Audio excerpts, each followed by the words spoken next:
¿Creen que conocen esta historia? 23 puñaladas, la caída de un tirano y grandes palabras sobre la libertad.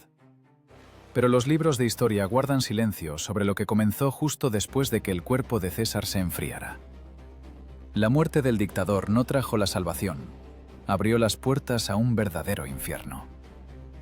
En este relato les mostraremos el reverso de la mayor traición de la antigüedad. Descubrirán cómo los luchadores por la justicia se convirtieron en codiciosos saqueadores que quemaban ciudades hasta los cimientos. Les contaremos cómo un joven enfermizo de 18 años, a quien todos consideraban un debilucho, superó a generales experimentados y ahogó a Roma en sangre de una manera que ni el propio César hubiera soñado. Les esperan hechos que hielan la sangre, cabezas cortadas en la plaza principal, esposas perforando con sus horquillas las lenguas de enemigos muertos, e hijos traicionando a sus padres por una herencia. Es la historia de cómo la pasión desenfrenada de Antonio y Cleopatra les costó la vida, y cómo una sola firma en un pergamino destruyó toda una época. Quédense hasta el final para entender esto. A veces, la libertad cuesta mucho más cara que la tiranía. Respiren este aire. ¿Lo sienten? Es pesado, viciado, metálico. No es el olor a incienso que suele envolver al Senado. Es el olor del miedo, mezclado con el olor a sangre fresca derramada sobre el mármol frío. Bienvenidos al Teatro de Pompeyo. Mediados de marzo del año 44 antes de nuestra era. Mediodía. Justo aquí, en esta majestuosa sala, la historia acaba de dar un giro que costará la vida a cientos de miles de personas. Miren este suelo. Está pegajoso. Charcos carmesíes se extienden llenando las juntas entre las losas, y en ellos se reflejan los rostros asustados de quienes hace un minuto se llamaban a sí mismos padres de la patria. 23 puñaladas. 23 agujeros en el cuerpo de un hombre que se consideraba igual a los dioses. Pero los dioses no sangran, y Julio César yace ahora a los pies de la estatua de su peor enemigo, convertido en un montón de carne destrozada. Una ironía que tensa la mandíbula. Pompeyo el Grande, quien perdió ante César en vida, ahora mira con ojos de piedra su miserable muerte. La piedra muerta venció a la leyenda viva. Pero rebobinemos un poco la cinta. Miren estas caras. ¿Las ven? No son héroes de póster, son personas asustadas. En sus togas se esconden puñales, pero sus manos tiemblan. Marco Junio Bruto, Cayo Casio Longino, Décimo Bruto. Nombres que están acostumbrados a escuchar con reverencia. Pero ahora, en estos últimos minutos antes del golpe, no son tiranicidas, son conspiradores. No los mueve solo el amor a la libertad, como gritarán después, sino la envidia banal, el amor propio herido y el miedo. El miedo de que mañana su poder se convierta en una ficción. César entra en la sala. Está tranquilo. Está acostumbrado a ganar. Desestimó la lista con los nombres de los conspiradores que le pusieron en la mano por el camino. La leeré luego, dijo. Un luego que nunca llegará. Se sienta en su silla dorada. Dictador, vencedor, Dios viviente. A su alrededor se cierra el círculo. Parece una petición habitual. Lucio Tilio Cimbro lo agarra de la toga, arrancándosela del hombro. No es una petición, es la señal. ¿Qué es esto? ¿Violencia? Grita César. En su voz aún resuena la costumbre de mandar, pero en respuesta no recibe disculpas, recibe acero. El primer golpe lo asesta Publio Servilio Casca. Mírenlo bien, está detrás. Su mano tiembla. El golpe resulta torpe, débil, le da en el hombro. No es el golpe de un guerrero, es el golpe de un cobarde que teme incluso a su propia sombra. Pero la presa se ha roto. El olor a sangre los vuelve locos.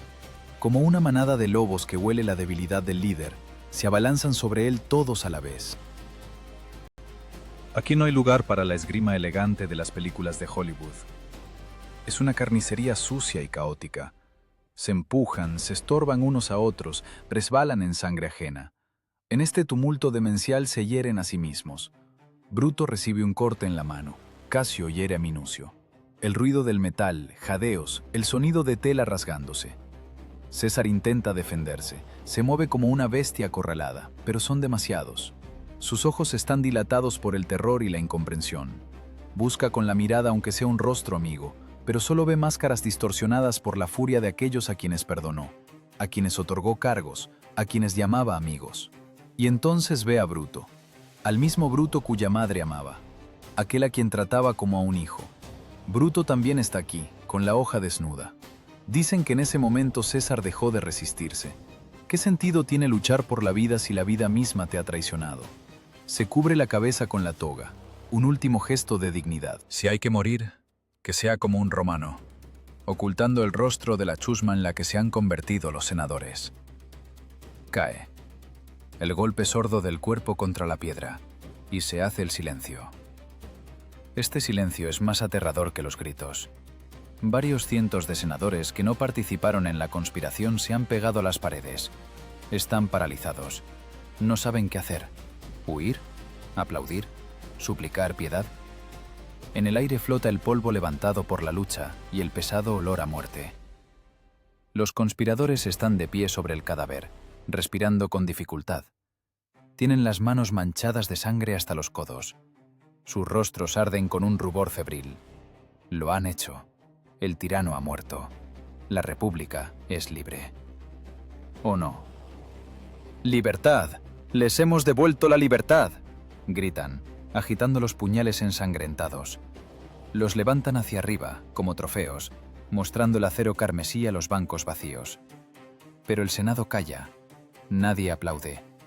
Nadie grita «¡Gloria a los libertadores!». En lugar de triunfo, los recibe un vacío de terror.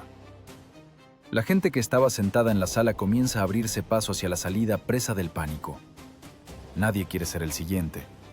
Nadie quiere tener nada que ver con este asesinato. Bruto intenta pronunciar un discurso. Quiere explicar que se hizo por el bien común, que la muerte de un hombre es el precio por la vida de la ley. Pero sus palabras se ahogan en el ruido de las sandalias de los senadores que huyen. La sala se vacía en cuestión de minutos. Solo queda el cadáver, cubierto por un trapo ensangrentado, y un grupo de personas que de repente se dan cuenta de que se han quedado solas. Salen a la calle. Aún están eufóricos. Creen que Roma los recibirá con júbilo. Van al foro, mostrando sus manos rojas para enseñar al pueblo. El trabajo está hecho. El monstruo ha sido destruido. Esperan ovaciones. Esperan que la multitud los levante en hombros. Pero Roma calla. La ciudad parece desierta. Las noticias se propagan más rápido que un incendio forestal. Las tiendas cierran. Los postigos se cierran de golpe con un ruido seco, parecido a disparos. La gente se encierra en sus casas, atranca las puertas. Las calles están vacías. Solo el viento mueve el polvo y los restos de basura. No es el silencio de la liberación. Es la calma antes de la tormenta. Los ciudadanos de Roma no ven en estas personas a salvadores. Ven una banda de asesinos que acuchilló a su favorito, a aquel que les daba pan, a aquel que les organizaba espectáculos, a aquel que obligó a los ricos a compartir. ¿Ustedes saldrían a saludar a quienes acaban de matar al garante de su saciedad por una palabra abstracta como república? Los conspiradores están desconcertados. Su guión se desmorona. Planearon el asesinato, pero no planearon lo que vendría después. Pensaban que la muerte del dictador traería automáticamente de vuelta los viejos tiempos. ¡Qué ingenuidad! Extirparon quirúrgicamente la cabeza, pero el cuerpo de Roma seguía siendo el mismo, enfermo, corrupto y sediento de una mano dura. Mientras tanto, en el teatro vacío de Pompeyo, 3 esclavos se acercan con cuidado al cuerpo. Ponen a quien esa mañana gobernaba el mundo en una camilla sencilla. El brazo de César cuelga hacia abajo, balanceándose al ritmo de los pasos. Ninguno de los grandes senadores, ninguno de los antiguos amigos vino a despedirse. Solo 3 esclavos y un largo camino a casa. La sangre sigue goteando sobre el pavimento, marcando el camino por el que la República irá al infierno. El médico Antistio examinará el cuerpo más tarde. Constatará secamente, de las 23 heridas, solo una fue mortal. La segunda, en el pecho. Todos los demás golpes fueron solo furia sin sentido. Mataban a un hombre que ya estaba muerto. Pero junto con él, mataban también ese mundo que tan desesperadamente intentaban salvar. Hacia la noche, la euforia de los conspiradores comienza a ser reemplazada por un sudor frío. Se encierran en el Capitolio, rodeados por sus propios gladiadores. De libertadores se convierten en asediados. Miran hacia abajo, a la ciudad que se sumerge en la oscuridad, y empiezan a entender. Han cometido un error. Han despertado a una bestia que no podrán controlar. Y en algún lugar de las sombras, todavía invisible para la mayoría, otro jugador ya está haciendo su movimiento. Alguien que no teme a la sangre. Alguien que sabe esperar. Alguien que convertirá el funeral de César en el funeral del viejo mundo. Marco Antonio, el perro fiel de César, está sentado en su casa. Está vivo, está asustado, pero su cerebro trabaja febrilmente. Él sabe lo que Bruto y Casio no entendieron. La multitud no son ciudadanos. La multitud es una fuerza de la naturaleza. Y quien logre montarla se convertirá en el nuevo dueño de Roma. La noche cae sobre la ciudad eterna. La noche de los cuchillos largos. La noche de las esperanzas rotas. Mañana Roma despertará en otra época. Una época donde la palabra libertad será solo una inscripción en una moneda con la que se compra la traición. Mientras tanto, el cuerpo de César yace en su casa, y en su toga ensangrentada se secan las manchas que se convertirán en la bandera de la guerra civil más cruel de la historia. El drama apenas comienza. Los actores han salido al escenario, pero el director ya está muerto.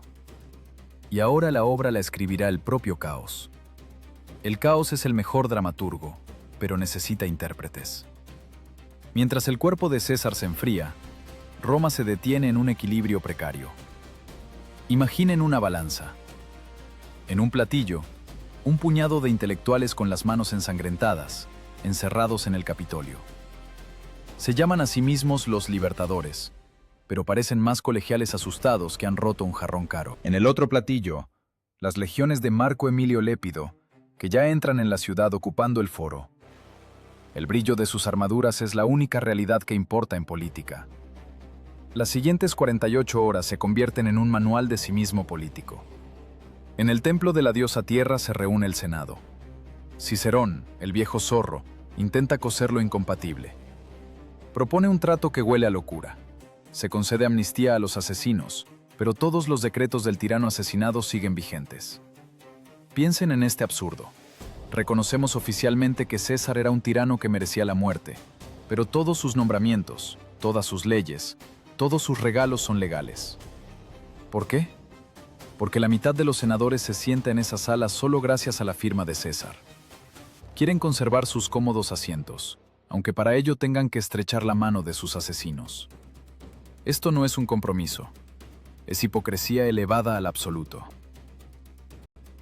Pero el error principal de los libertadores no lo cometen aquí. Embriagados por su victoria imaginaria, Bruto y Casio aceptan un funeral público. Que el pueblo se despida, dicen. ¿Noble? No, mortalmente estúpido. Entregan el escenario al único hombre capaz de convertir el dolor en un arma de destrucción masiva. Marco Antonio recibe la palabra. El 20 de marzo el foro zumba. Ya no es solo una multitud, es un barril de pólvora. La gente está confundida. Por un lado les dicen que el tirano ha muerto y la libertad ha regresado.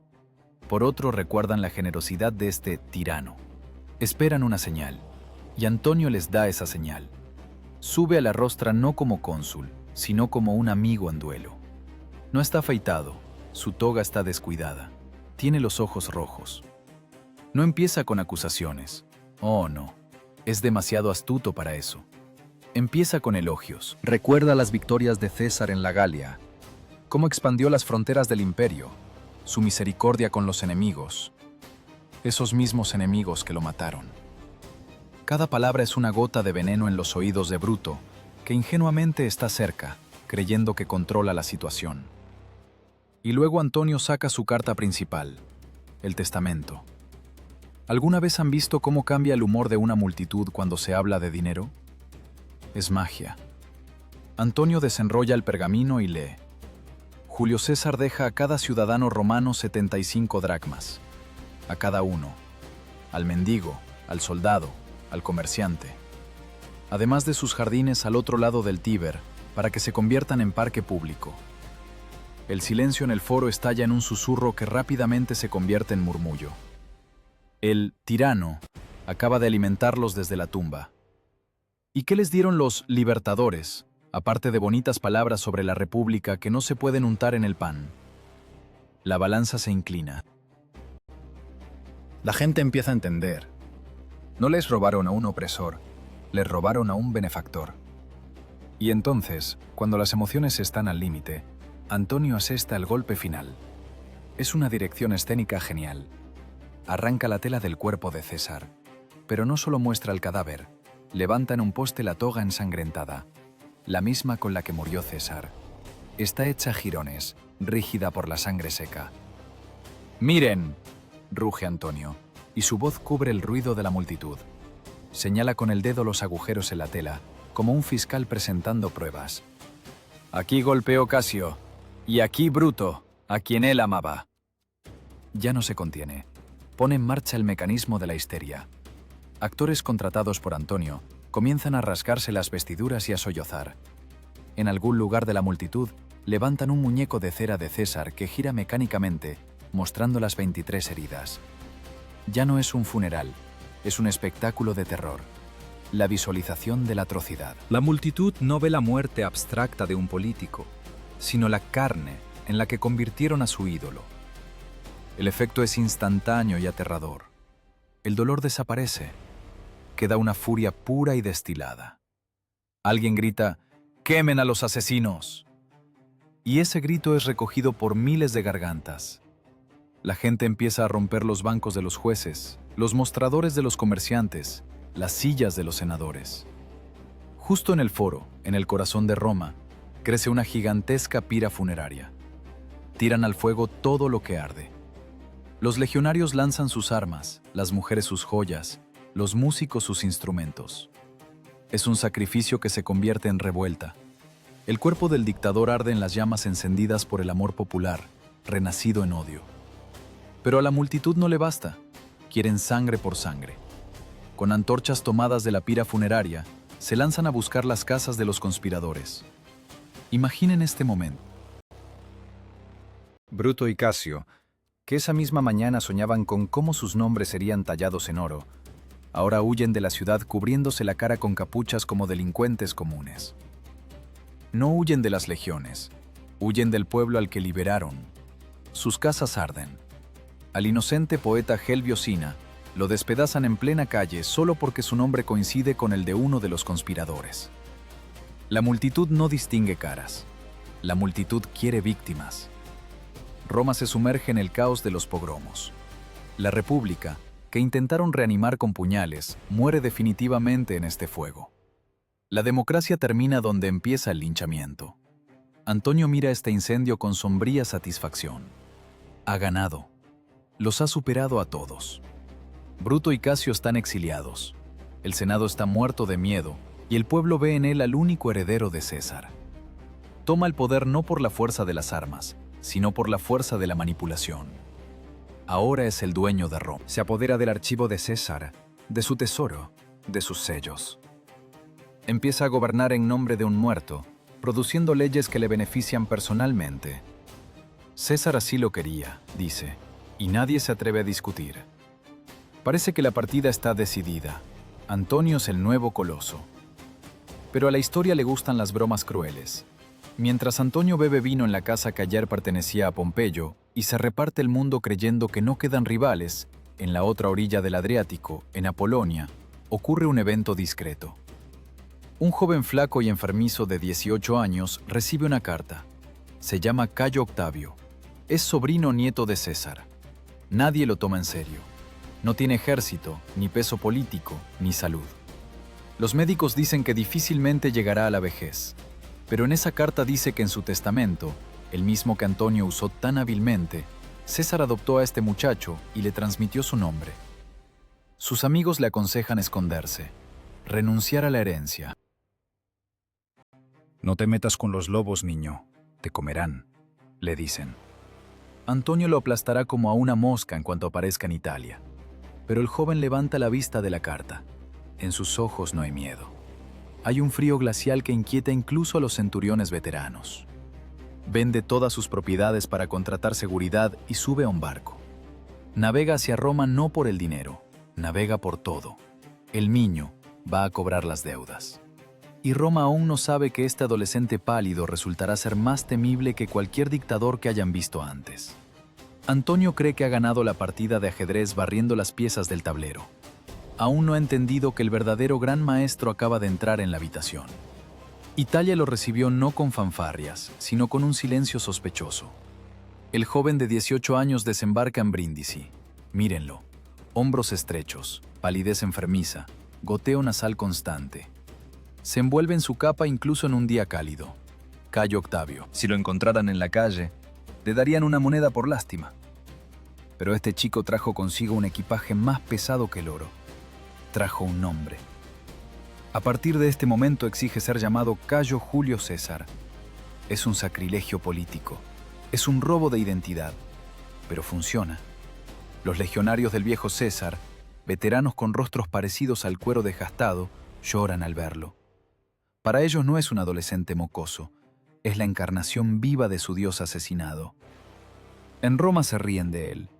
Un chiquillo que se lo debe todo a su nombre, lanza Marco Antonio. Ni siquiera se molesta en levantarse cuando Octavio acude a él por el dinero de su tío. El dinero está en el tesoro, y el tesoro está vacío, sonríe Antonio. Ve ante sí a una mosca molesta que se puede aplastar con un periódico. ¡Qué error! Antonio está acostumbrado a cortar cabezas con la espada, pero no sabe esgrimir con fórmulas jurídicas. Y el chico sí sabe.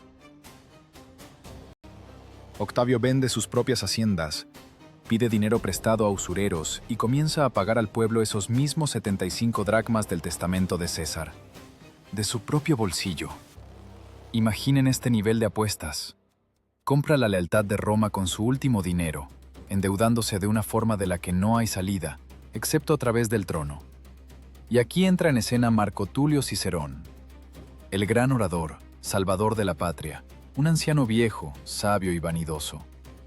Mira a Octavio y ve la herramienta perfecta. Usaremos a este chico para destruir a Antonio y luego lo desecharemos. Dice en una conversación privada, su famosa frase, el joven debe ser alabado, honrado y elevado. En latín suena como un juego de palabras mortal. Elevado puede significar también enviado al cielo, es decir, eliminado. Cicerón está seguro de ser el titiritero. Le escribe a Octavio cartas aduladoras, lo llama su hijo. Cree que tiene al lobo atado. No se da cuenta de que la correa hace tiempo que fue roída. Y el lobo solo espera a que el amo le dé la espalda. La situación se calienta. Antonio, al darse cuenta de que pierde popularidad, decide tomar por la fuerza la provincia de la Galia Cisalpina. Allí está Décimo Bruto, uno de los asesinos de César. Ironía del destino. El cesariano Antonio va a la guerra contra el asesino de César, y el Senado, que odia a ambos, envía un ejército en ayuda del asesino para derrotar al cesariano. Y a la cabeza de ese ejército del Senado va el hijo adoptivo de César, Octavio. La política de Roma es un nido de víboras que se besan antes de morder. Guerra de Módena, abril del año 43. Barro, lluvia mezclada con aguanieve. 2 ejércitos consulares y las legiones de Octavio atrapan a Antonio en una pinza. La batalla es feroz. Antonio es derrotado y huye a través de los Alpes, alimentándose de raíces y corteza. ¿Victoria? Parecería que sí. La República está salvada. Pero miren de cerca el campo de batalla. Algo no encaja. Ambos cónsules de la República, Hirtio y Pansa, están muertos. Uno cayó en combate. El otro murió de sus heridas días después. ¡Qué increíble coincidencia! Las 2 figuras más altas del Estado desaparecen del tablero exactamente en el momento en que dejan de ser útiles para Octavio. Las malas lenguas susurran que las heridas de Pansa fueron untadas con veneno, y a Hirtio en el tumulto de la batalla lo apuñaló por la espalda no un enemigo, sino su propio soldado. El médico Glicón es arrestado bajo sospecha de asesinato, pero liberado de inmediato. No hay pruebas. Solo hay un hecho. El joven de 18 años ahora comanda en solitario todo el ejército victorioso del Senado. Cicerón en Roma todavía no entiende lo que ha pasado. Envía órdenes al campamento. Décimo Bruto asume el mando, Octavio entrega las legiones y vuelve con los niños a jugar a los dados. Octavio lee esta carta frente a sus soldados. Los soldados se ríen. ¿Entregarlos al mando del asesino de su amado César? El Senado se ha vuelto loco. Octavio se quita la máscara de niño obediente. En sus ojos ya no hay lealtad filial hacia Cicerón. Solo hay el cálculo frío de un depredador que ha olido sangre. ¿Me llamaron chiquillo?, dice en voz baja. Pues bien, pronto sabrán que este chiquillo sabe morder. Da la vuelta a las legiones, pero no para perseguir a Antonio, como ordenaba el Senado. Las da vuelta hacia el sur, hacia Roma. Es un déjà vu. Hace solo 5 años su padre adoptivo cruzaba el Rubicón. Ahora lo hace el hijo. Pero si Julio César dudaba, citaba dramaturgos griegos y hablaba de la suerte, Octavio va en silencio. No necesita efectos teatrales, necesita el poder. Agosto del año 43. La ciudad entra en pánico. Los senadores que ayer se reían del pobre huerfanito, ahora esconden febrilmente su dinero y envían a sus familias fuera de la ciudad. Las legiones africanas, llamadas para defender Roma, se pasan al lado de Octavio apenas lo ven. Nadie quiere luchar contra el nombre César. Octavio se detiene ante los muros de la ciudad. No entra, respetando la formalidad. Envía al Senado a su centurión Cornelio. Imaginen esta escena. Un soldado polvoriento con armadura pesada entra en la fresca sala de la curia. Los senadores con togas blancas inmaculadas lo miran con desprecio. El soldado no pronuncia largos discursos. Aparta su capa, pone su mano pesada y callosa sobre la empuñadura de su espada y dice una frase que suena como el sonido de un cerrojo. Si no le dan el consulado, se lo dará esto. Silencio. En este silencio muere la última ilusión de que en Roma gobierna la ley. Aquí gobierna el acero. El 19 de agosto Octavio es elegido cónsul. Tiene 19 años. Por ley no podía aspirar a este cargo hasta dentro de 24 años más. Pero la ley ahora la escribe él. Con su primer decreto, anula la amnistía a los asesinos de César. La ley pedia. Bruto y Casio son declarados oficialmente enemigos del Estado. La caza ha comenzado. Pero Octavio es un pragmático. Mira el mapa. Bruto y Casio han reunido un ejército gigantesco en el este. 19 legiones. El oro de Asia. Flota. Octavio entiende. No podrá hacerlo solo. Necesita fuerza bruta. Necesita al perro rabioso de la guerra que acaba de echar más allá de los Alpes. Necesita a Marco Antonio. Es un giro que a una persona normal le daría vértigo. Los enemigos mortales de ayer, que se lanzaban lodo, que intentaban matarse en Módena, ahora se necesitan mutuamente. Octavio le escribe una carta a Antonio, no como vencedor a vencido, sino como socio a socio. Propone una reunión, no en Roma, no en un campamento, sino en territorio neutral, en una pequeña isla en medio del río Reno, cerca de Bolonia. Se acercan a las orillas del río desde 2 lados, cada uno con 5 legiones a sus espaldas. La guardia los registra en busca de armas. Pisan el inestable puente de madera. El joven Octavio, frío como el hielo. El enorme y estruendoso Antonio. Y el tercero, Marco Emilio Lépido, un político rico pero sin talento, a quien necesitan solo como billetera y amortiguador. Se sientan a la mesa. No hay testigos. Solo se oye el ruido del agua y el relincho lejano de los caballos. Durante 3 días no salen de la tienda. Durante 3 días cortan el mapa del mundo como carniceros la carcasa de un toro. Crean el triunvirato. No una alianza secreta, sino una dictadura oficial de 3. La ley ya no existe. Solo existe la voluntad de 3 hombres. Pero para gobernar el mundo necesitan dinero. Y para sentirse seguros, necesitan destruir a la oposición. En esa tienda nace un documento que hará que Roma se lave con sangre más terriblemente que en tiempos de Sila. Las proscripciones. Las listas de condenados a muerte. ¿Tienes enemigos?, pregunta Antonio. Tengo principios, podría haber respondido Octavio, pero responde, tengo una lista. Comercian con vidas humanas como en el mercado. Te daré la vida de mi hermano Paulo, dice Lépido, si tú, Antonio, me das la vida de tu tío Lucio. De acuerdo, asiente Antonio sin pestañear. Y a mí, la voz tranquila de Octavio suena como una sentencia. A mí me hace falta la cabeza del hombre que me llamaba hijo. Necesito la cabeza de Cicerón.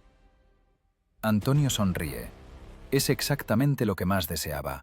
El trato está cerrado. El perro de 3 cabezas, Cerbero, se ha soltado de la cadena y está listo para devorar a sus hijos. El mundo que parecía loco después de los idus de marzo, ahora parecerá el paraíso en comparación con el infierno que se avecina. Corran, escóndanse, nadie está a salvo. La tinta en el pergamino firmado por los 3 dictadores en la isla cerca de Bolonia aún no se había secado, y Roma ya se lavaba con sangre. Lo que comenzó como una alianza política se convirtió instantáneamente en una máquina burocrática de muerte. No es una revuelta espontánea, no es una masacre de soldados borrachos. Fue algo mucho más terrible. Asesinato por horario. A sangre fría, metódico y aprobado con el sello del Estado. Imaginen que se despiertan por la mañana y salen al foro. El aire es helado, noviembre del año 43. Ven una multitud que se agolpa en silencio ante unas tablas blancas expuestas a la vista de todos. Se acercan, pensando que son nuevas leyes fiscales o el horario de festivos. Pero ven nombres, cientos de nombres, y quizás entre ellos ven el suyo. Son las proscripciones, listas de aquellos privados del derecho a la vida. Cualquiera que mate a una persona de esta lista recibe una recompensa, 25.000 dracmas. Si el asesino es un esclavo, recibe la libertad y 10.000. Si un ciudadano ayuda a esconder a un condenado, muerte, sin juicio, sin abogados. Tu nombre en la tabla es tu sentencia de muerte. ¿Por qué hicieron esto? ¿Venganza? No sean ingenuos. En la gran política, las emociones son un lujo inadmisible. Necesitaban dinero. La guerra cuesta cara, y Bruto y Casio en el este tienen el oro de toda Asia. Los triunviros, Octavio, Antonio y Lépido, necesitaban algo con qué pagar a sus 40 legiones. Y resolvieron el problema con un cinismo que hiela la sangre. Convirtieron a los ciudadanos más ricos de Roma en billeteras andantes. Eres culpable no porque seas enemigo del régimen. Eres culpable porque tienes una hermosa villa y mucho oro. Tu fortuna es tu culpa. Comenzó la caza, pero no de bestias, sino de senadores y caballeros. Roma se convirtió en un matadero. Por las calles corrían centuriones con cabezas cortadas en sacos, apresurándose para recibir el pago en la tesorería. Imaginen esta escena. Un oficinista sentado a la mesa, verifica el rostro del muerto con la lista, pone una marca y entrega al asesino un saco con monedas. El siguiente.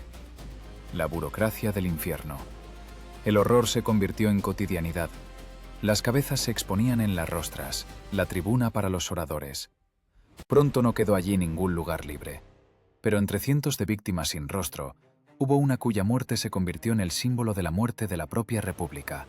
Marco Tulio Cicerón. El anciano sabía que estaba condenado. Octavio, su hijo amado, lo vendió a Antonio sin dudarlo. Cicerón intentó huir.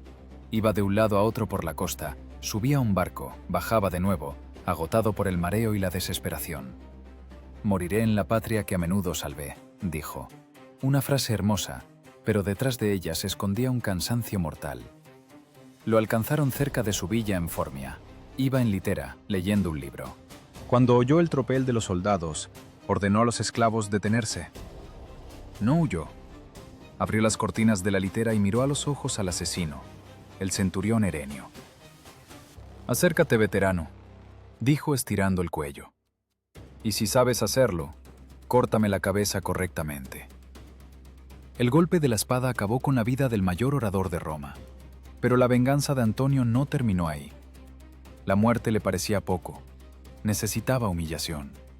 La cabeza y las manos de Cicerón, las mismas manos que escribieron las Filípicas contra Antonio, fueron llevadas a Roma. Las clavaron en la tribuna de oradores del foro. Toda la ciudad corrió a ver eso. La gente que durante años escuchó sus brillantes discursos, ahora miraba sus restos en descomposición. Y entonces se acercó a la tribuna Fulvia, la esposa de Antonio, la mujer a la que Cicerón odiaba y ridiculizaba. Tomó la cabeza muerta en sus manos, le abrió la boca y sacó de su cabello una horquilla de oro. Con placer sádico le perforó la lengua. esa misma lengua que una vez hizo temblar a los tiranos. Ahora no charlarás, Marco Tulio. Siseo. Este gesto se convirtió en el epitafio de la libertad de expresión. Si se puede hacer esto con el padre de la patria, ¿qué les espera a los demás? El miedo corroía el alma del pueblo más rápido que el ácido. Las proscripciones destruyeron no solo las personas, destruyeron la moral. El tejido de la sociedad se deshacía ante los ojos. La lealtad, el honor, los lazos familiares. Todo eso no valía nada ante el miedo y la codicia. Los hijos se entregaban a los padres para recibir la herencia más rápido. Las esposas cerraban las puertas ante los maridos que huían de los asesinos para salvarse a sí mismas. Los hermanos señalaban los escondites de sus hermanos. Roma se llenó de susurros de denuncias. La confianza murió. No podías confiar ni en tu esclavo, ni en tu amigo, ni en tu hijo. Cada persona que te encontrabas podía ser tu verdugo, pero hubo destellos de luz en esta oscuridad que hacían el cuadro general aún más trágico.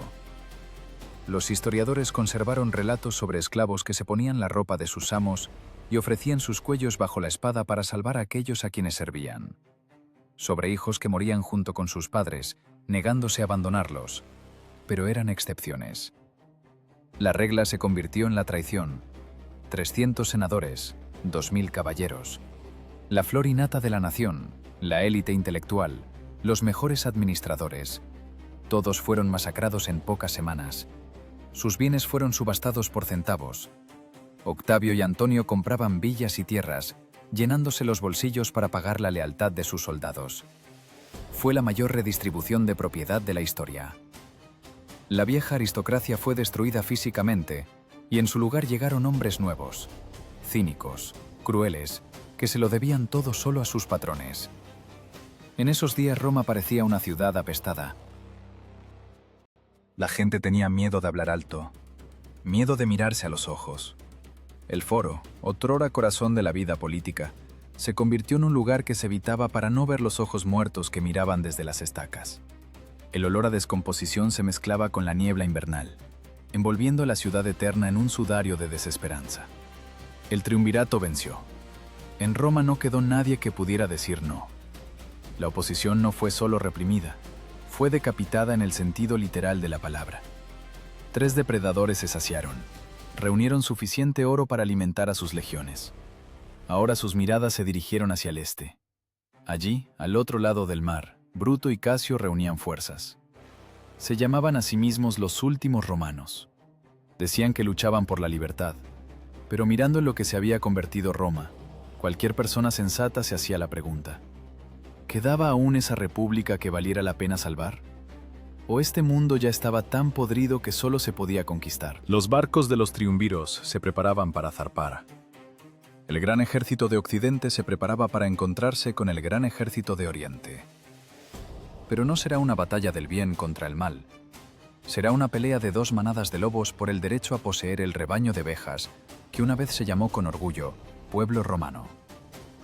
Y mientras las legiones afilaban las espadas, los fantasmas de los asesinados en las proscripciones gritaban en silencio tras las galeras que partían, profetizando la desgracia.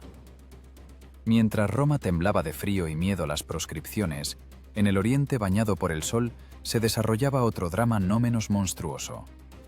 Aquí, entre antiguos templos y ricas ciudades comerciales de Asia, los últimos romanos se preparaban para salvar la república. Bruto y Casio, nombres que debían convertirse en símbolo de libertad, aquí, lejos de Italia, se convirtieron en sinónimo de saqueo insaciable. Miren sus manos. No tienen la sangre de senadores romanos, pero están hasta los codos en polvo de oro y sangre de los provincianos.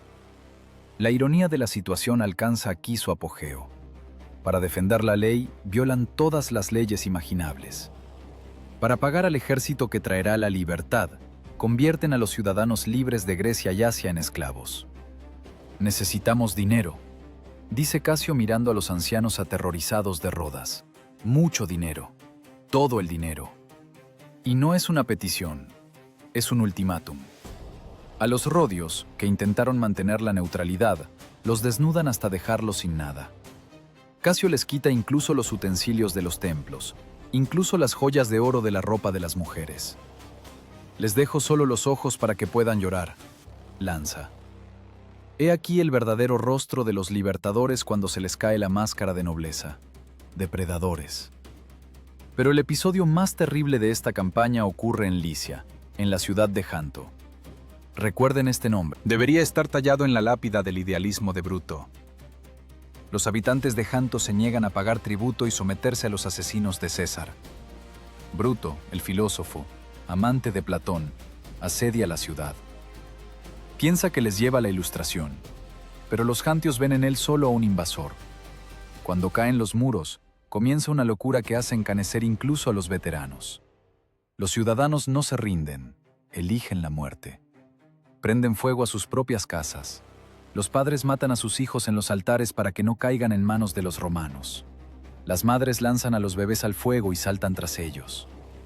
Bruto cabalga horrorizado por las calles en llamas, grita, suplica a los soldados que salven a los habitantes, ofrece recompensa por cada jantio superviviente.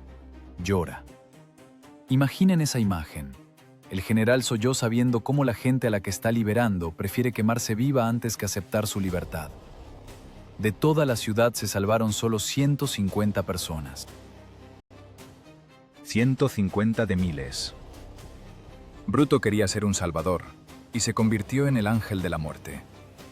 Esta ceniza de Janto se asienta para siempre en el alma de Bruto. Algo se rompe en él. Empieza a entender que el camino hacia un buen fin, pavimentado con cadáveres de inocentes, no lleva al paraíso, sino al vacío. Y entonces, cuando el ejército cruza Europa, ocurre lo que convierte el thriller político en terror místico. Noche. El campamento duerme. Bruto está sentado en su tienda. Lee, tratando de acallar los gritos de su conciencia con tratados filosóficos. La mecha de la lámpara empieza a chisporrotear y atenuarse. Se siente un frío de tumba. Bruto levanta la vista y ve en el rincón de la tienda una figura enorme y espeluznante. Guarda silencio. Simplemente está de pie y lo mira con una mirada pesada, sin parpadear. ¿Quién eres?, pregunta Bruto y su voz tiembla. Dios u hombre. ¿Y a qué has venido? La figura responde con una voz parecida al susurro de hojas secas. Soy tu genio maligno, Bruto. Nos veremos en Filipos. Nos veremos, responde Bruto, intentando mantener los restos de autocontrol. El fantasma desaparece. ¿Fue una alucinación de un cerebro cansado? ¿O la propia conciencia se materializó para predecir el final? No importa. Lo importante es que Bruto aceptó su destino. Sabe que está condenado. Otoño del año 42. Macedonia. Valle de Filipos. El lugar donde se decidirá el destino de la civilización occidental. Dos fuerzas gigantescas convergen aquí, como placas tectónicas. 19 legiones de los triunviros contra 17 legiones de los republicanos. Casi 200.000 personas. La tierra tiembla bajo los pies cuando estas masas se ponen en movimiento. El polvo se levanta tan alto que tapa el sol. Bruto y Casio ocupan posiciones ideales. Están en las colinas, fortificados, con excelente suministro desde el mar. Abajo, en la hondonada pantanosa, acampan Antonio y Octavio. Los cesarianos tienen problemas.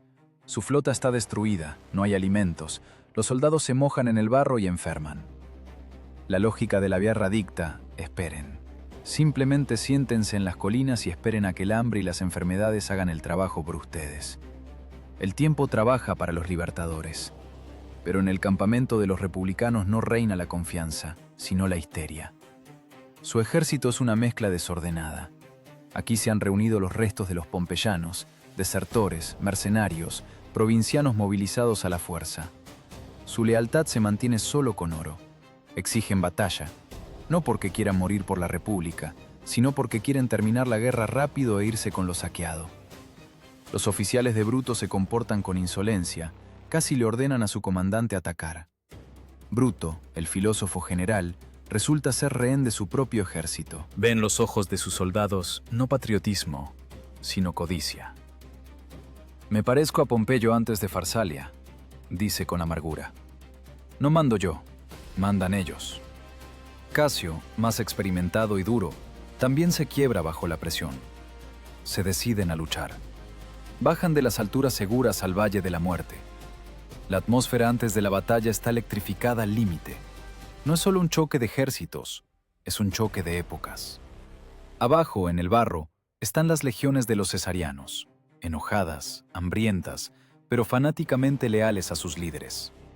Luchan por la supervivencia, por su ídolo muerto César, por el botín.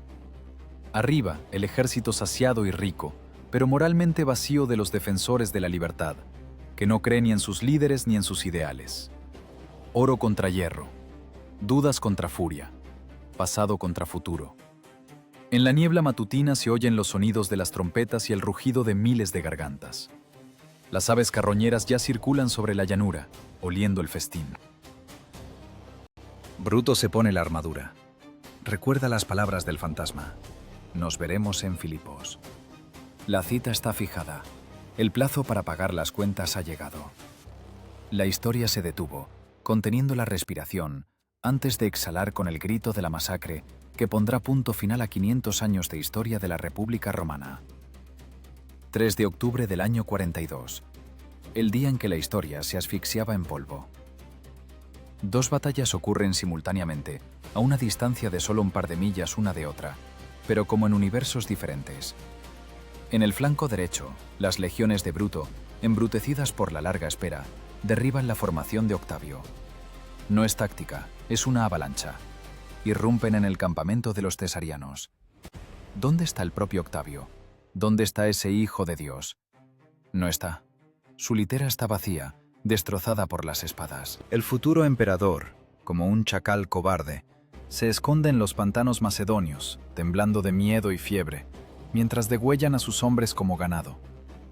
Bruto gana. Gana fácil, casi jugando.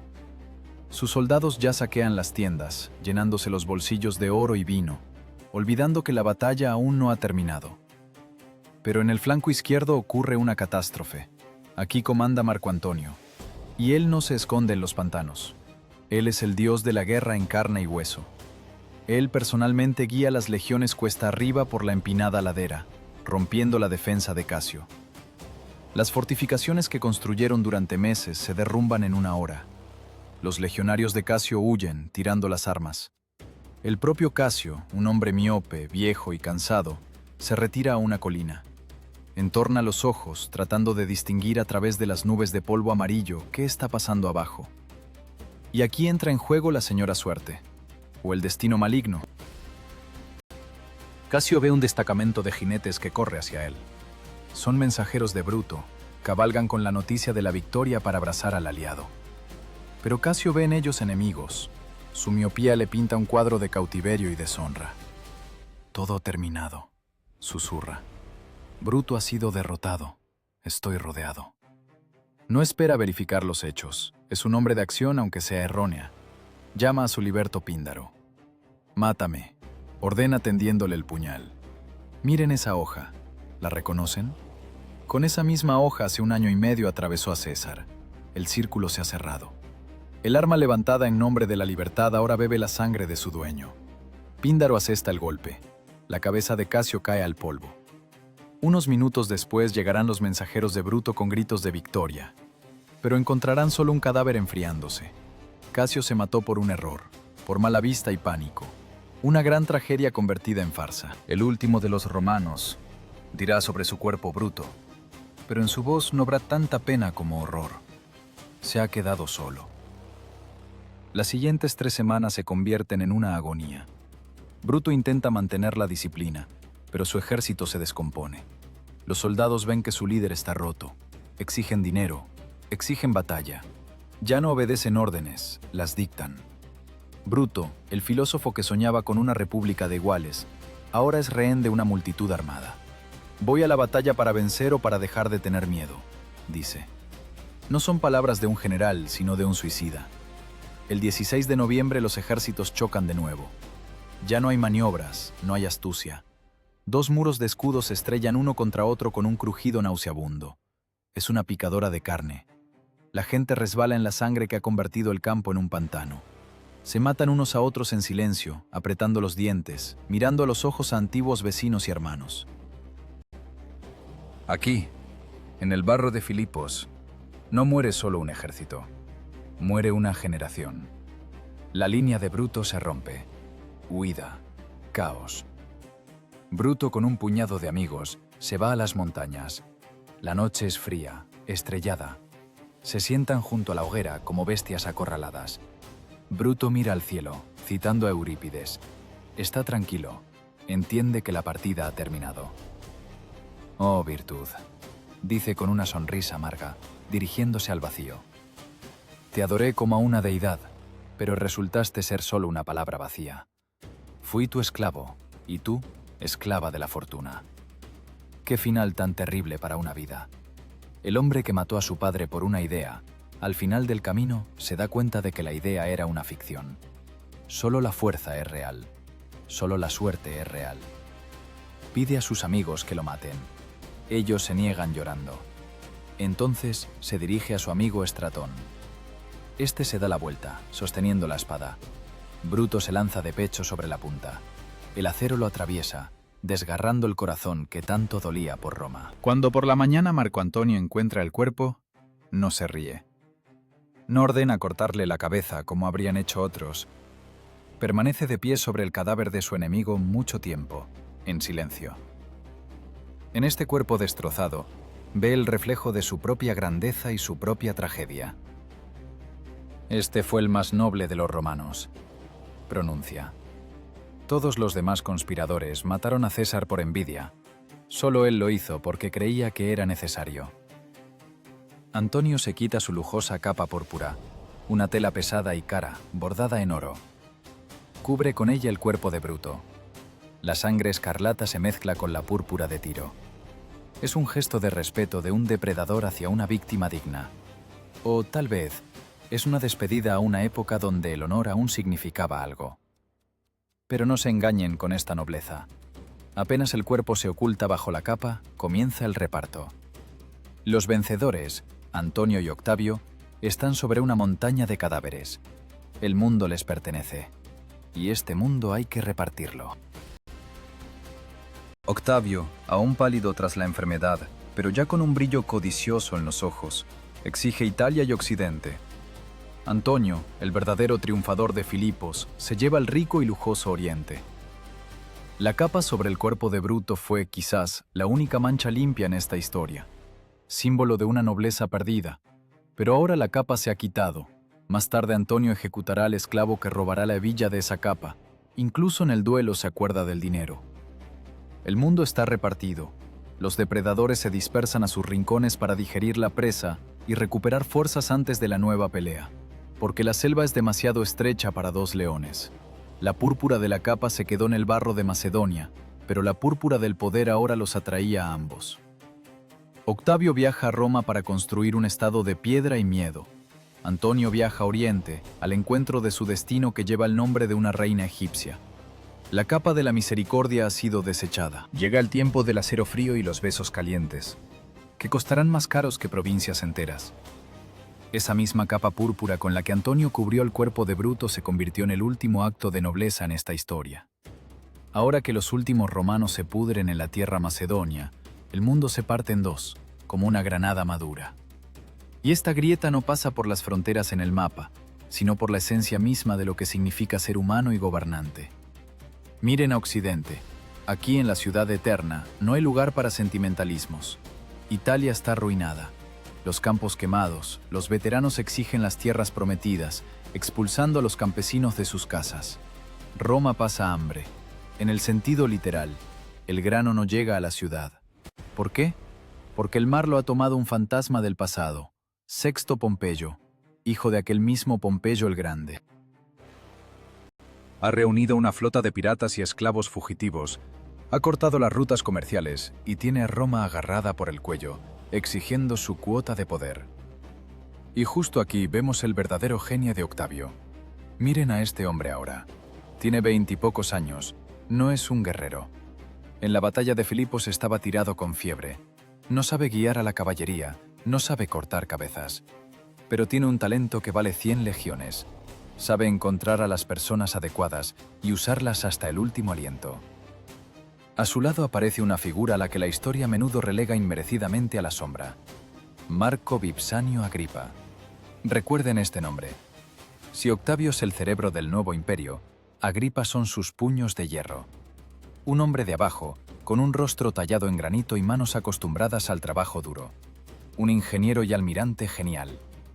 Octavio le pone una tarea imposible: destruir a los piratas sin tener flota. ¿Qué hace Agripa? No se queja. Realiza un milagro de ingeniería. Miren el lago Averno, cerca de Nápoles. Agripa excava canales, une el lago con el mar, convirtiéndolo en un puerto secreto y protegido. Mientras Sexto Pompeyo se ríe de las ratas de tierra, Agripa construye barcos. Cientos de máquinas pesadas, torpes, pero mortales. Entrena a los remeros en tierra. Imaginen ese espectáculo. Miles de personas sentadas en bancos clavados en la tierra y aprendiendo a remar al unísono bajo los golpes del tambor. Parece ridículo, pero cuando estas personas salen al mar, a Sexto Pompeyo se le quitan las ganas de reír. En la batalla de Nauloco, Agripa destruye la flota pirata. La tecnología vence al romanticismo del bandidaje marítimo. Agripa inventa el Harpax, una viga con un gancho de hierro que disparan desde una balista para enganchar mortalmente los barcos y permitir a los legionarios entrar en combate de abordaje. Es el triunfo de la ingeniería, el triunfo del cálculo. Octavio regresa a Roma como vencedor. Pero no organiza orgías de borrachos. Construye, repara acueductos, crea un cuerpo de bomberos, pavimenta caminos, establece un orden brutal. Los romanos, cansados del caos, miran a este joven frío y ven en él no a un tirano, sino a un administrador eficaz. No les da libertad, no, les da pan y previsibilidad. Que se lleve nuestros votos, con tal de que nuestros estómagos estén llenos, piensa la plebe. Occidente se convierte en un cuartel, estricto, gris, pero seguro.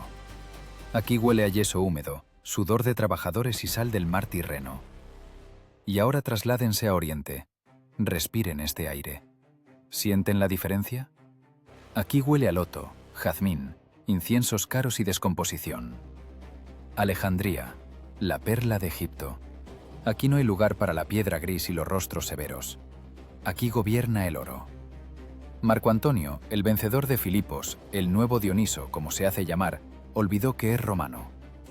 Conoció a Cleopatra, y este encuentro se convirtió para él no solo en una alianza política, sino en una droga de la que ya no se bajará. Recuerden esa famosa escena en Tarso.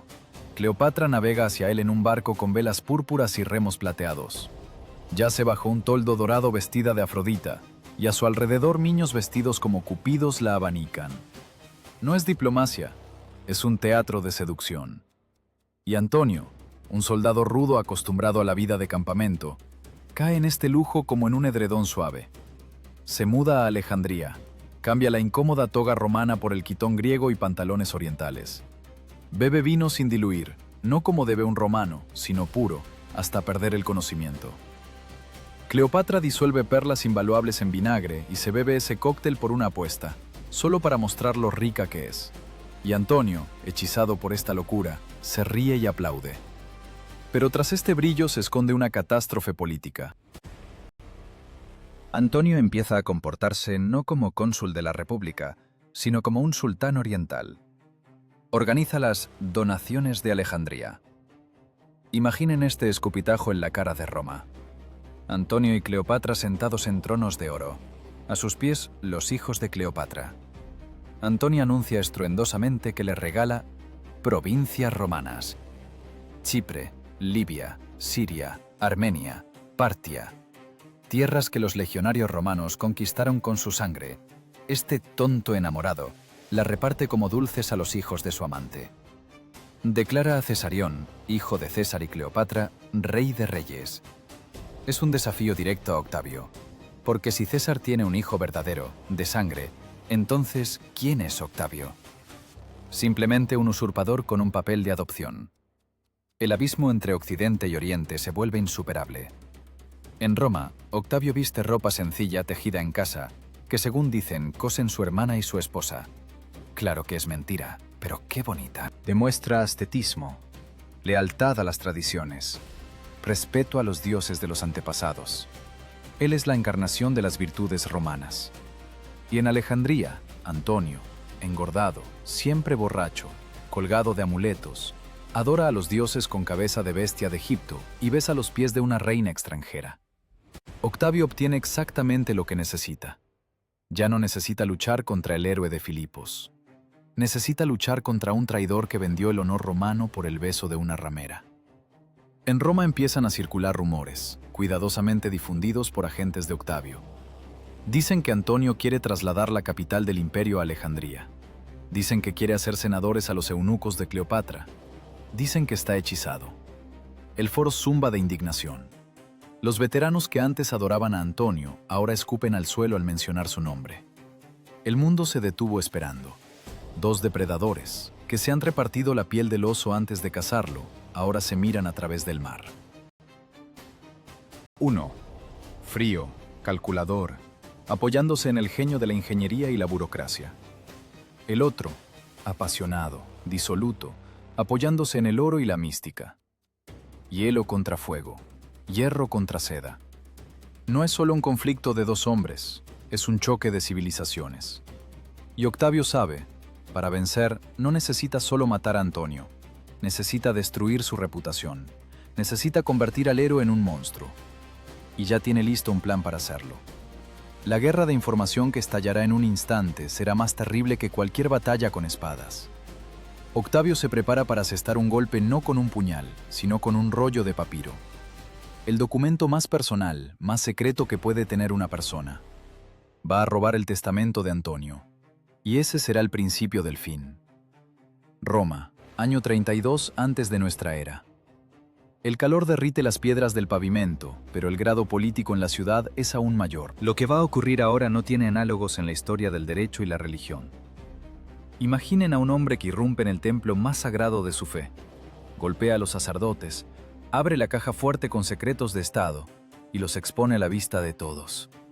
En cualquier otra situación la multitud lo habría despedazado, pero este hombre se llama Octavio y sabe, a los ganadores no se les juzga. Se dirige al templo de Vesta, es el corazón de Roma. Aquí arde el fuego eterno, aquí se guardan las reliquias más sagradas de las que depende la vida de la ciudad. Y aquí, bajo la custodia de las vírgenes vestales, se guardan los testamentos de las grandes personas. Es un archivo intocable. La entrada ahí para un hombre es la muerte. La violencia contra una vestal es una maldición para todo el linaje. Octavio entra en el templo, no pide, exige. La vestal principal le cierra el paso, recordándole la ira de los dioses. Octavio la empuja. Le importan un bledo los dioses si le impiden destruir al enemigo. Agarra el rollo sellado con el nombre Marco Antonio. Es un robo con allanamiento a nivel estatal. Es un crimen. Pero Octavio sale a la luz del sol con el rollo en la mano, y su rostro brilla de triunfo. En sus manos no tiene solo un pergamino, tiene un detonador que hará explotar el mundo. Convoca al Senado. 400 personas están sentadas en un silencio sepulcral. Octavio rompe el sello de lacre. Por ley, abrir el testamento de una persona viva es una locura, es un tabú. Pero Octavio empieza a leer, y con cada palabra los rostros de los senadores palidecen de furia. Antonio escribió este testamento estando borracho de amor y poder, sin pensar que lo leerían en Roma. Y allí está escrito exactamente lo que Octavio necesita. Punto 1. Antonio reconoce a Cesarión, hijo de Cleopatra, como el verdadero heredero de César. Es un escupitajo en la cara de Octavio, pero es personal. Punto 2. Antonio reparte tierras romanas a los hijos de Cleopatra. Esto ya es traición a la patria. Pero el punto 3 es el tiro de gracia. Antonio deja dicho que lo entierren en Alejandría, junto a Cleopatra. La sala estalla en gritos. ¿Entienden lo que esto significa para un romano? Un romano debe yacer en tierra romana. Si quieres ser enterrado en Egipto, significa que ya no eres romano, eres egipcio, eres un extraño. Has traicionado la memoria de los antepasados por la tumba lujosa de un sultán oriental. Octavio baja el rollo. Ya no necesita decir nada más. Antonio ha firmado su propia sentencia. La máquina de propaganda de Octavio, que trabajaba a bajas revoluciones, ahora se enciende a toda potencia. Comienza la campaña de lavado de cerebro más grandiosa de la antigüedad. Octavio cambia el enfoque genialmente. Si declara la guerra a Antonio, será una guerra civil. De nuevo hermano contra hermano. De nuevo un romano mata a un romano. El pueblo está cansado de eso. El pueblo no irá a la guerra. Pero, ¿y si el enemigo no es Antonio? El enemigo es Hela, Cleopatra, la ramera en el trono, la bruja del Nilo. Octavio pinta la imagen de un monstruo. Ella drogó a nuestro glorioso pero ingenuo Antonio con pociones. Ella quiere trasladar la capital de Roma a Alejandría. ¡Imaginen!, gritan los oradores en las plazas. Sus senadores llevarán turbantes. Sus dioses serán reemplazados por chacales y cocodrilos. Ella quiere hacerlos esclavos de sus eunucos. Funciona sin fallos. La xenofobia es la droga más potente para la multitud. Roma se ve envuelta en una histeria patriótica. La gente que ayer aún recordaba a Antonio como un héroe, ahora lo maldice como el esclavo sexual de la egipcia. «¡No es un hombre!», gritan en las tabernas. «Es un calzonazos que olvidó el honor de la toga por cojines de seda». Octavio realiza otro gesto teatral. Va al templo de Belona. Allí, según la antigua costumbre, los sacerdotes feciales deben declarar la guerra lanzando una lanza ensangrentada a la tierra del enemigo. Pero el enemigo está lejos, al otro lado del mar. Octavio obliga al sacerdote a lanzar la lanza a un pedazo de tierra declarado simbólicamente enemigo. «Declaro la guerra a Cleopatra», truena su voz. Noten, ni una palabra sobre Antonio. Formalmente Antonio sigue siendo ciudadano romano, pero si se levanta en defensa de la bruja extranjera, él mismo elegirá su destino de traidor. Es una trampa jurídica de la que no hay salida. Toda Italia jura lealtad a Octavio. Es el famoso juramento de toda Italia. Los textos de este juramento se encuentran en tablas de bronce hasta el día de hoy. No es solo una movilización, es la transformación del pueblo en un organismo militar único. Octavio ya no es uno de los triunviros, es el líder, Dux, el salvador de la civilización occidental frente a la barbarie oriental. Los impuestos se disparan hasta el cielo. Los ciudadanos libres entregan una cuarta parte de sus ingresos. Los libertos, una octava parte de sus bienes. Estallan revueltas, pero las aplastan con una crueldad increíble. Ahora es una guerra sagrada. Quien está contra los impuestos está con Cleopatra. Es un traidor. ¿Y qué hacen mientras tanto los enamorados en Oriente? Se ríen. Antonio y Cleopatra organizan en Samos festines interminables. Se llaman a sí mismos la Alianza de los Inimitables en Vida. Y ahora crean un nuevo club, la Alianza de los que van a morir. Juran morir juntos, de forma bella y grandilocuente. Reúnen actores, músicos y bailarines de todo el mundo. Mientras Roma forja hierro y construye barcos, Alejandría canta y bebe. Antonio está seguro de la victoria. Tiene más legiones, tiene más barcos, enormes fortalezas flotantes, penteras y de ceras, con torres y arietes de bronce. Tiene montañas de oro. Octavio, para él, sigue siendo ese chiquillo mocoso que robó papeles del templo. Antonio le escribe a Octavio cartas insultantes. ¿Por qué te has enfurecido? ¿Porque vivo con la reina? Pero es mi esposa. ¿Y acaso vivo con ella solo desde ayer? ¿Y tú con quién vives? ¿Con Drusila o con Tertulia? ¿Qué importa dónde la metes cuando se te para? No entiende. Todavía piensa en categorías de cuartel de soldados y rivalidad masculina. No ve que contra él no lucha un hombre, sino un sistema. Una máquina estatal fría y despiadada, construida sobre la ideología. Octavio prohíbe llamar a Antonio por su nombre en los documentos oficiales. Lo borra de la historia antes incluso de su muerte. Para Roma, Antonio ya no existe. Solo existe el mercenario sin nombre de la reina egipcia. La flota de Occidente se reúne en los puertos. 700 barcos, 200.000 legionarios. Agripa, el arquitecto silencioso de la futura victoria, revisa cada remo, cada cuerda. Sabe que los grandes barcos de Antonio son torpes, y sus ligeras liburnas, rápidas y depredadoras como pirañas, están listas para despedazar a esos leviatanes. El mundo se congeló al borde del abismo. Las dos mitades del imperio, como dos luchadores de sumo, están listas para chocar frentes. Pero el resultado de esta batalla no lo decidirá la fuerza de los músculos ni el grosor de la armadura. Lo decidirá el miedo. Ese mismo miedo pegajoso que ya se ha instalado en el corazón de Antonio, aunque lo ahogue en vino. Sabe que ha traicionado a Roma, y en el fondo de su alma entiende, Roma no perdona tales errores. El viento llena las velas, las escuadras salen al mar, rumbo a Grecia, rumbo al cabo Axio. Allí donde terminará la época de los héroes y comenzará la época de los emperadores.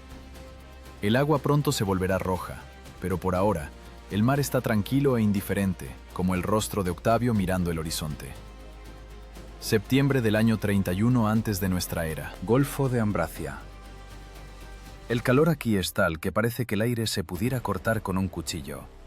Es pegajoso, impregnado del olor a algas podridas, inmundicias y sudor de decenas de miles de personas atrapadas.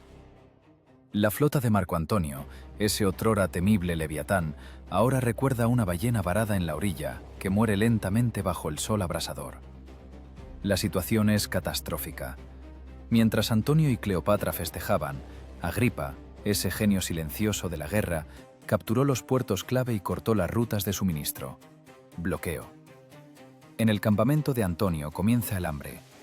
Los legionarios mastican tortas de cebada mitad con arena. El agua se pudre. Comienza la disentería y la malaria. La gente muere directamente en sus puestos, no hay quien entierre sus cuerpos, y el hedor de la descomposición cuelga sobre el campamento como un pesado sudario. La deserción se convierte en epidemia. Cada crujido nocturno es el sonido de los pasos de otro senador u oficial corriendo al campamento de Octavio.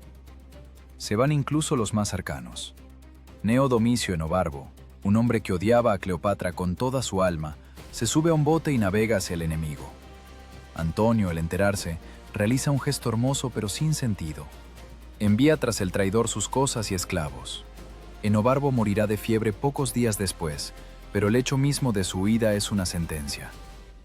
Las ratas huyen porque el barco ya hace agua.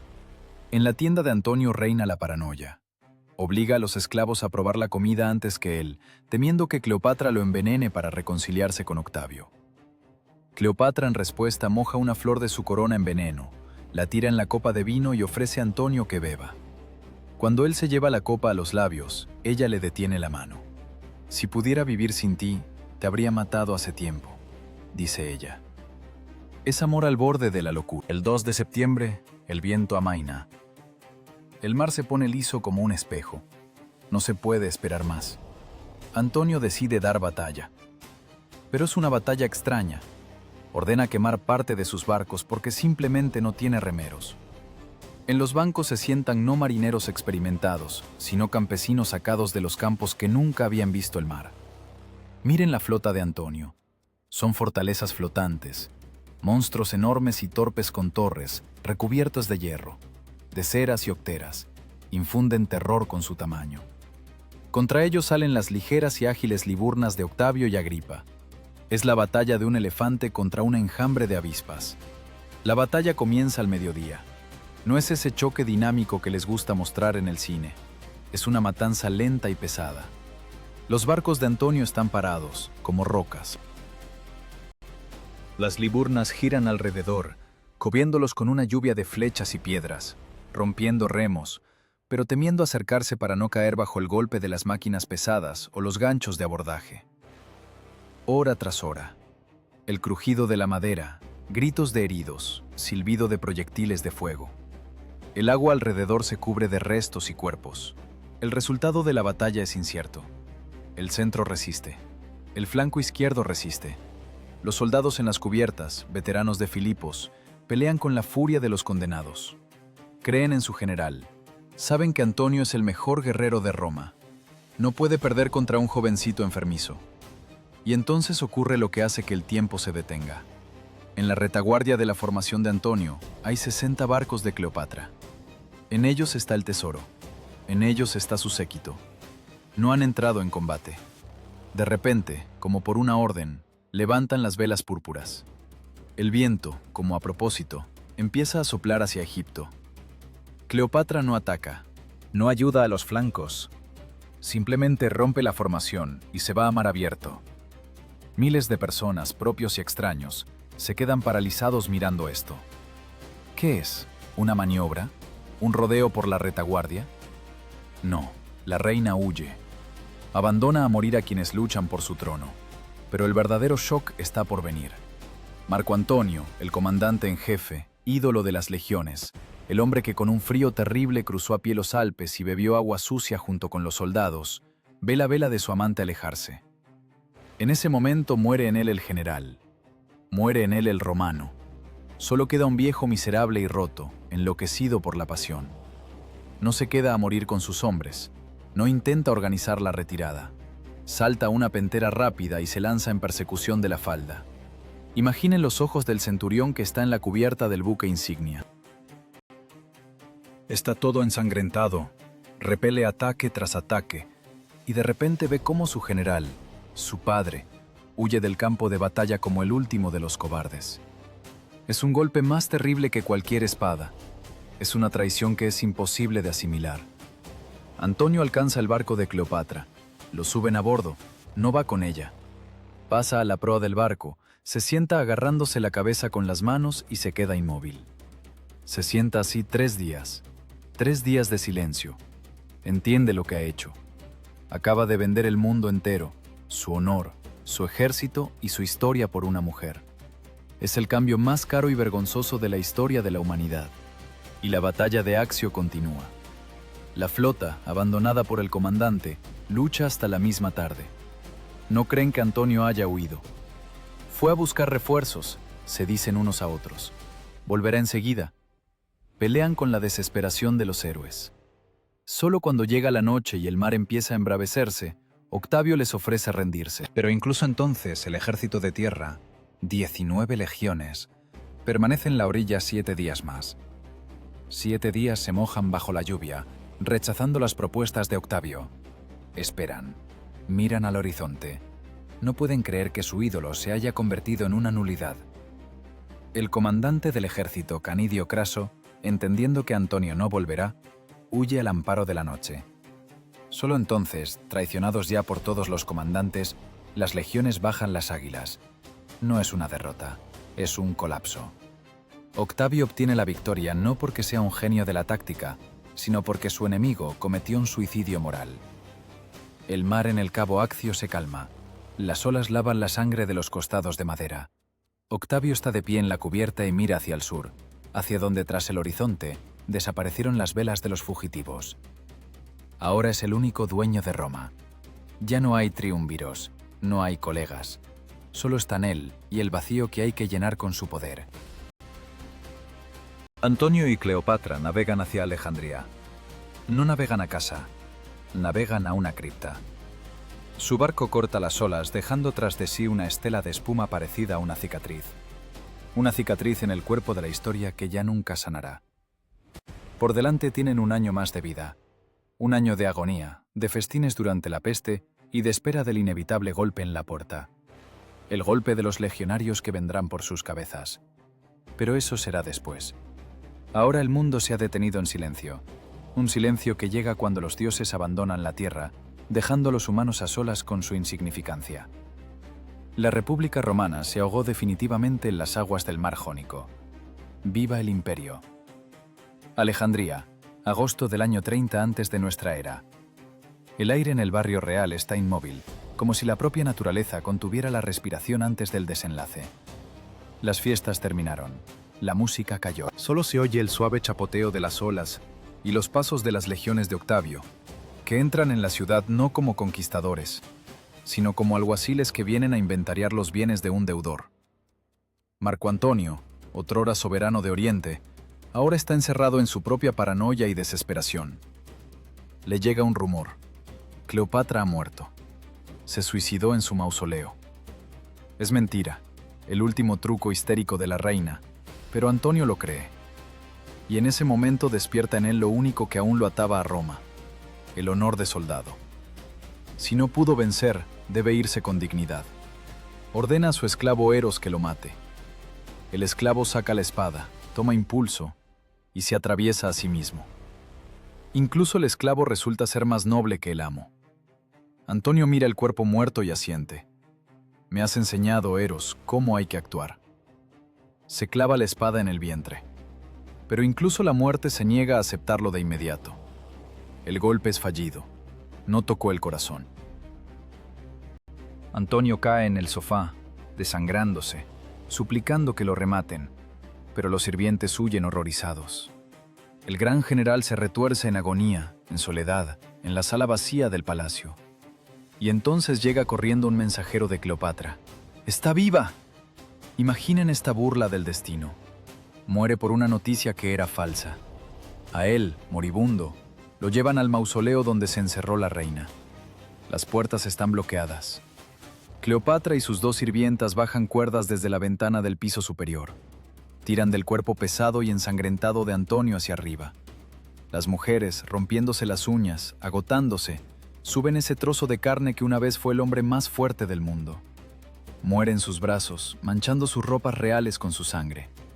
El último beso, el último suspiro. El león romano exhaló su espíritu en la jaula de la gata egipcia. Ahora es el turno de Octavio. Entra en Alejandría. Está tranquilo. Necesita a Cleopatra, pero no muerta. Necesita a la reina viva para llevarla encadenada por las calles de Roma durante el triunfo. Será la perla de su victoria. Le envía gente que le promete misericordia, cuidado, conservar el trono para sus hijos. Miente con tanta naturalidad como respira. Cleopatra no es tonta. Ve esos ojos vacíos en los que no hay nada más que una calculadora. Entiende. Para él, ella no es una persona, es un trofeo. Una pieza de exposición. Y hace su último movimiento. Un movimiento que privará a Octavio de su premio principal. Organiza una comida lujosa. Escribe a Octavio una carta pidiendo ser enterrada junto a Antonio y la envía.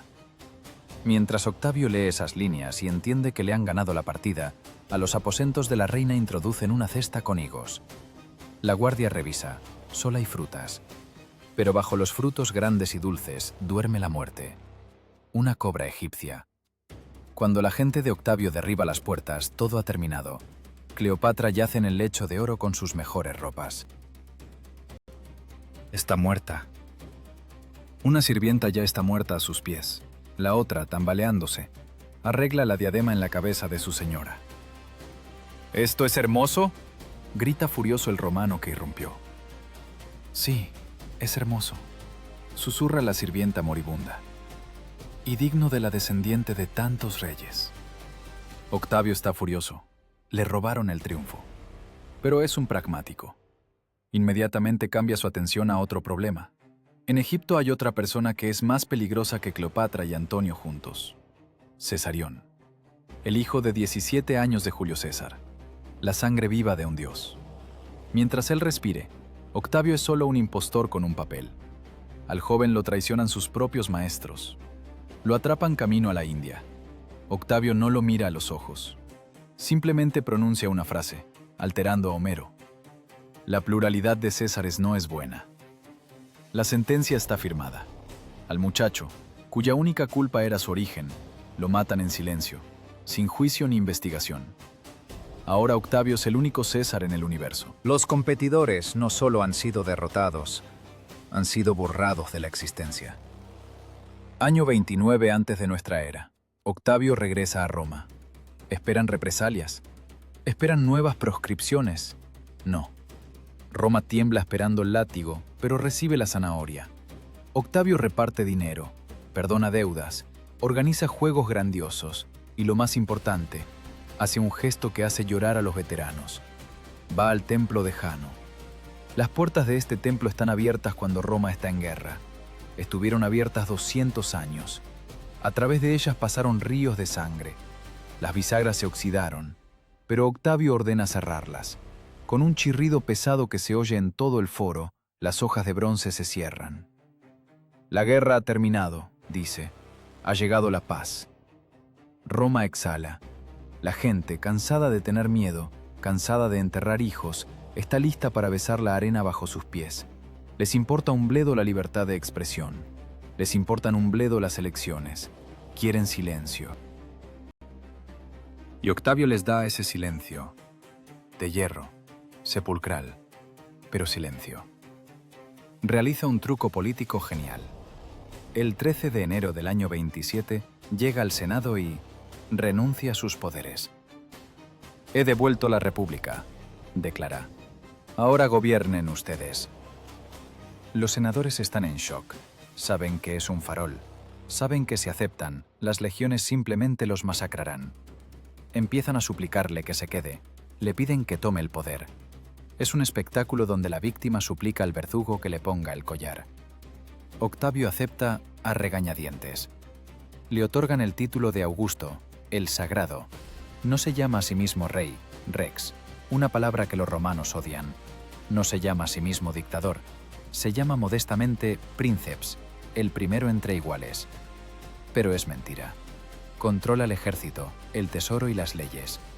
La república que intentaron salvar Bruto y Casio se convirtió en un difunto al que Octavio maquilló hábilmente, sentó en un sillón y finge que está vivo. Miren este nuevo mundo. Es hermoso. En lugar de una Roma de ladrillo, crece una de mármol. Los caminos son seguros, no hay piratas.